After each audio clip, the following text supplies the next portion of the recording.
నిన్న జరిగిన ఎన్నికలే ప్రత్యక్ష ఉదాహరణ. నా పక్కన ఇటువైపున అటువైపున ఉన్న వాళ్ళు ఇద్దరు జెడ్పీటీసీ కంటెస్టెడ్ క్యాండిడేట్స్. నా కుడివైపున హేమంత్ పులివెందుల జెడ్పీటీసీ, పులివెందుల రూరల్ మండలానికి జెడ్పీటీసీ కంటెస్టెడ్ క్యాండిడేట్. ఇటు పక్కన సుబ్బారెడ్డి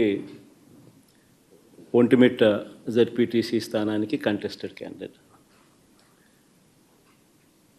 రాష్ట్రంలో ఇవాళ ఎలాంటి పరిస్థితులు ఉన్నాయి అని చెప్పడానికి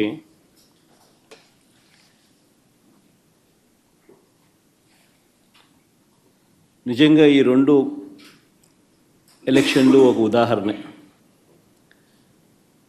అసలు మొట్టమొదటిసారిగా బహుశా రాష్ట్ర చరిత్రలో ఎప్పుడు జరిగి ఉండదేమో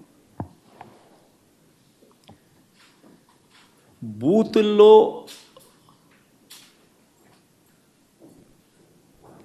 పార్టీకి సంబంధించిన ఏజెంట్ లేకుండా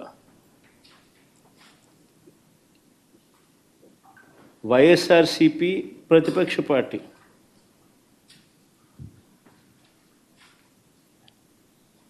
పులివెందుల రూరల్లో జరిగిన జెడ్పీటీసీ స్థానానికి జరిగిన ఎన్నికల్లో 15 బూతుల్లో ఉన్న 15 బూతులకు ఎన్నిక జరిగి రూరల్ మండలంలో 10,600 ఓట్లకు సంబంధించిన ఎన్నిక.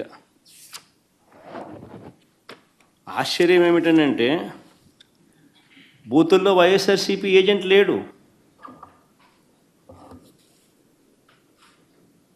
వైఎస్ఆర్సీపీకి సంబంధించిన ఏజెంట్ బూత్లో కూర్చోకుండా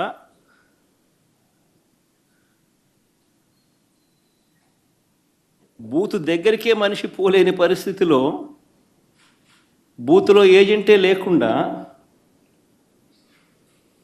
ఎన్నికలు రిగ్గింగ్ చేసినారు.